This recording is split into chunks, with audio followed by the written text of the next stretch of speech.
How to screen record on iPhone. Let's get started. First, launch your control center. Swipe down from the right corner of your screen. Now press anywhere on the screen. Now you are able to edit your control center. Click on the option Add a control. First up, you'll need to add screen recording in your control center. At the top, you're gonna see the search box. Over there, type in screen recording. Once it appears, click on that and place anywhere on your control center. Once you do that, click anywhere on the screen. You have just edited your control center and added screen recording on your control center. Now, how to screen record your device? All you have to do is click on it.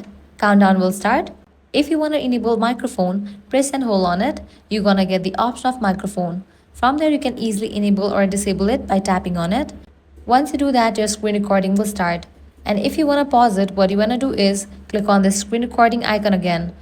With that, the screen recording will end. So this way you can easily record screen on iPhone. If this guide helped you out, do not forget to like, share and subscribe.